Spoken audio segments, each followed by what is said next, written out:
Hi, I'm Donna, and I'm going to continue reading Sex and Sacrament.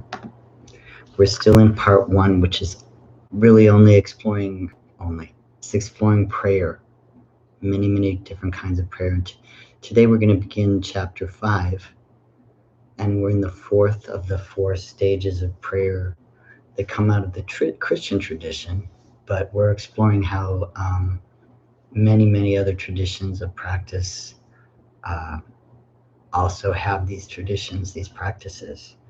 So today, chapter 5 is called Devotion of Ecstasy. Mystical interconnectedness is what we'll be talking about. Prayer of union is what it's called in a Christian prayer tradition. All over the world, even during the tragic events of human history, and that's why we're exploring this, because what is it that people in different traditions around the world throughout time have found as ways to hang on to their sanity and stay connected with each other in times of despair. So all over the world, even during the tragic events of human history, some people describe an experience of feeling like such an intimate oneness with God or all that is, that they feel like a drop of water that has melted into the ocean of God's being. And I don't write about it exactly here, but this is something that I also experience in prayer and practice myself as a thing that draws me to finding out how other people have experienced it. In her prayers during the plague, for example, in Italy, 14th century Italian mystical theologian Catherine of Siena addressed God as the Sea of Peace. She wrote these hundreds of pages dialogue, prayer between herself and God, dialogue of divine providence. And she frequently called God the Sea of Peace as she prayed. In prayer of union, even during times of pandemic and conflict, the weight of an individual identity may melt away in this prayer, so that all that remains is a deep sense of oneness with God and every other living thing, interconnectedness with all of creation. Again, this is something that people in many other spiritual traditions around the world and here on this continent are very experienced with, probably, if I dare say, more experienced than Christians, probably with this kind of prayer. However, I'm sharing some of the Christian tradition around this prayer only because Christians may not know that this type of prayer is part of their own tradition as well, and they are just as free as everyone else in the world to explore this blissful experience of oneness with God. In prayer, I already mentioned, this experience of prayer or meditation may be the most effortless of all the forms of prayer, but it also tends to be the most uncommon because we can't achieve it through our own efforts. We not only let go of trying to direct our own thoughts, but have surrendered our whole self to get to this experience. So this kind of prayer or meditation is often wordless, unlike the other ones we've tried. And it sometimes includes such a spontaneous inner awareness of love for all that is, that it may even overwhelm or flood our bodily senses. For example, we might see dream-like images of things that aren't there, visions. We might notice a floral fragrance.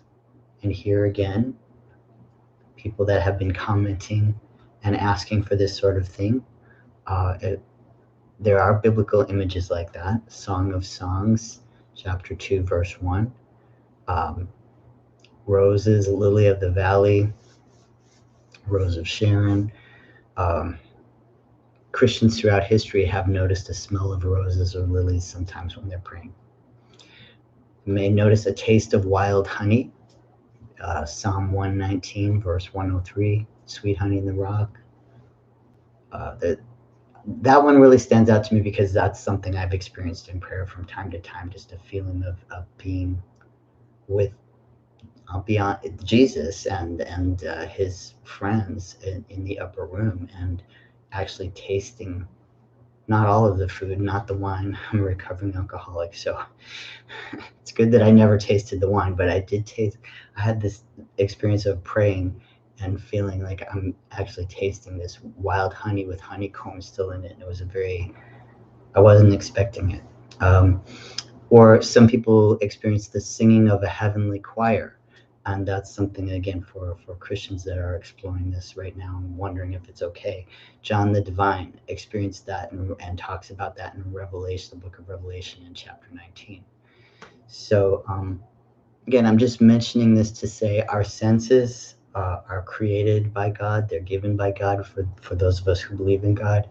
And so these are gifts, right? And so God can meet us there through those senses that God created us. Those are channels that God can use to reach us that are even beyond words. God doesn't only use words. We don't only have to use words. We have these other senses too that sometimes get flooded with love and prayer and this overwhelming delight of the senses in prayer.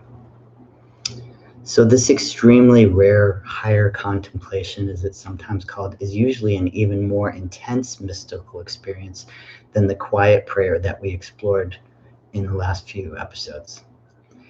16th century Spanish theologian Teresa of Avila, I know I've talked of her a lot. I don't think I mentioned that she lived through the Spanish Inquisition, and that in fact she was tried by the Spanish Inquisition, who found she was not cleared of all charges, but they were testing her mystical experiences, among other things, to see if she was a heretic. So again, she lived in a very stressful time in Spain, a very difficult time of religious persecution, kind of relatable for some of us. And she was being persecuted. People around her, her order that she helped found was being persecuted, especially as a woman teaching. That was very scandalous, and she was frequently harassed and brought to trial for that. So again, very relatable stuff for some of us that have been pushed out of our communities of prayer. So even with all this duress and this religious trauma, we might call it, she had a very rich prayer life, and she had these experiences of prayer of union. So she described it as devotion of ecstasy, as rapturous, as almost like a marital sexual intimacy. The degrees of union between self and God progress in this form of prayer from the devotion of silence, that quiet spiritual prayer that we've been practicing the last few days, when the imagination is still somewhat free and we can kind of direct it to the words or the breath or a focal object like a candle, whatever helps us we use our mind a little bit to help tame our mind in that form of contemplation, that beginning form of contemplation. And then we start to flow toward this sense of complete interconnection, which may at first still include a little bit of personal effort, but less than when we're thinking of words or focusing on our breath. And then finally, we may plunge into the depths of ecstasy in a seemingly involuntary, effortless experience. That's what really distinguishes this particular kind of prayer from all the others, is our will is not involved. It's when we finally let go of our will and it's all God or spirit or all that is, or that interconnectedness that we experience. The contemplative quiet prayer that we explored just before this is more like irrigation. It requires a little bit of effort from us initially, as if we're directing a stream toward the channels through which the living water then flows. So God or spirit or all that sense of interconnection, being, energy, it's not us, it's what flows through us. But we may have to do a little bit of irrigation work and dredging the channels and things like that. So it's like the St. Francis prayer, which is why we explored that a little bit when we were talking about the prayer of quiet and exploring that. But in this prayer of ecstatic intimacy, we merely receive God passively. It's like a garden being watered by rain. So we're the garden. We're not controlling that at all. We just receive it as a gift from God. So since this kind of prayer is not self-directed, we don't choose words. Usually in this state of prayer, I'm going to go guide us through a practice where we'll start with a couple of simple words, but that's just the door through which we enter the prayer. That's not the focus. So in the fullness of this experience, we're not choosing words. Instead, we'll let ourselves receive some sense of being in the presence of indescribable mystery through nonverbal, even sensual and emotional experiences. Again, like it could be maybe noticing a fragrance or a taste or a sound or an image, something that you receive, a feeling, the feeling of love, the feeling of peace, the feeling of compassion. To the Spanish Inquisition and to many who challenge mystics even now, those who experience prayer in this way might seem irrational. Even the person praying this way may not quite be sure what's going on exactly. Is that so surprising, though, when God, or all that is, the universe, being itself, is so much greater than any individual human mind? To expect a feeling, to expect oneness with everything that is, to be limited to what is rational, that itself doesn't make sense. So this is beyond it. It's not that this is wrong in being irrational. It's that it's more than. It expands us beyond the limitations of reason. It's not less than. Those who doubt the spiritual truth of an experience like this, though, could test it. And we talked about that last time, especially in the Spanish Inquisition, when they tested things very rigorously. The test that is used in Christianity, that's been used even in the most rigorous times of persecution, is what kind of fruit does it bear? Does it make you a more loving person? So those, again, are the spiritual fruits of strength in love and faith, growing and enduring in ways consciously recognizable both to ourselves and especially to others, so that we're not self-deluding. If other people can see I'm becoming a more loving person, I'm steadier in my faith over time. Yeah, I'll have my ups and downs. I'm a human being, but if I'm generally growing and that growth endures and continues, then if we're becoming more than we could have made ourselves, true lovers of all that is, then surely this experience of prayer is a gift from one greater than ourselves. I can't make myself more than I am. But when I'm connected with all that is, my heart grows. And if that bears fruit in the way that I'm interacting with other people in this world, something is happening that's greater than me. Something's flowing through the channel. So this is a way we can test this. And we can't test it in a YouTube comment. You have to have a little bit more interaction with people over time. Although I try to be peaceable with people at all times, patient, kind. And one thing I really thought of, I am going to say this now because it's still pretty fresh, but it's funny that some debate has erupted when we were exploring prayer of quiet. And what really struck me today is, why am I being so wordy in responding to someone when I'm just trying to share prayer of quiet with other people? So if I truly want to experience prayer of quiet with other people, which is why I'm sharing this, because I don't want to just be alone all the time when I pray. Then if someone's wanting to argue while I'm quietly praying, then maybe I just need to quietly pray. It's kind of obvious, but I fell off the wagon with that in the comments section. So know that my silence while we're exploring prayer of quiet and prayer of union is because I'm actually trying to do the things that we're exploring together right now.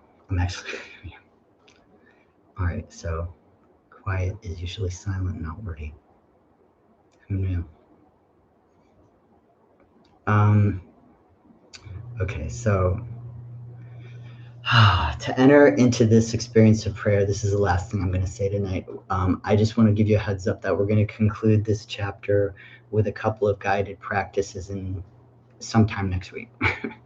in the first guided practice, we'll again start with that simple prayer of St. Francis that I guided you through contemplatively when we were focusing on breath in and breath out with my God, my all. So that time we were focusing on the words and the breath for a little while until we could just let go and rest in God. But this time, instead of focusing on the words or the breath as we seek rest in God, we'll pray as if we're united with other people who have prayed that same prayer before and are praying perhaps as we, this is the purpose of these videos, is we may end up somewhat disconnected in space and time, but praying together. That's what I'm hoping for. What the Bible calls the great cloud of witnesses. So the idea here is to be initially to use this prayer as something that, Francis used to pray like this. His friends used to hear him pray like this, and who knew? Maybe they threw in their heart and their thoughts as well. Maybe that pointed them to God, and maybe it became a prayer for them. And certainly we know that people since the 1200s, when Francis lived, have continued to remember that he prayed that, and have prayed it too. So we're connected in some kind of way with all those people that said those words and say them as a prayer. So that's the goal, is, to use the words as kind of just a little gateway into this, a sense of awareness of interconnectedness with all who live united in love with each other and with God. Those who've gone before us, including Jesus and Francis, and those who live now, who might be praying this prayer together when we do the guided practice. Finally, we'll explore the last practice I'll guide you through when we conclude this chapter is a walking meditation in a prayer labyrinth, I hope. We're in a pandemic, so my access to any of our accesses to actual prayer labyrinth may be limited. So I'm thinking of one that I'm hoping will be open. If not, we'll, more shall be revealed. We'll figure it out when we get there. But we'll explore the goal is to explore walking meditation in a prayer labyrinth. We may not make it to an actual prayer labyrinth, but we'll still explore the experience, which is practiced. Walking meditation is practiced in many global traditions, including Christianity. Labyrinths are practiced in many traditions, including Christianity. But again, for those Christians who have been raised with a really narrow, I don't mean that in a critical sense. I just mean maybe you haven't been exposed to a lot of the different forms of Christian prayer that have existed across time. Just want to reassure you that, in fact, this is a part, at least since the Middle Ages in France, Chartres, the Cathedral of Chartres has a beautiful prayer labyrinth. But anyway, it's been part of the Christian tradition as well. So certainly it's something that anybody can explore. And if you don't like it, you don't have to do it. You don't have to write me angry comments about it. You just can pray with somebody that prays the way you like to pray. Okay. I wish everybody well. And we'll explore a little bit more prayer again soon. Thank you.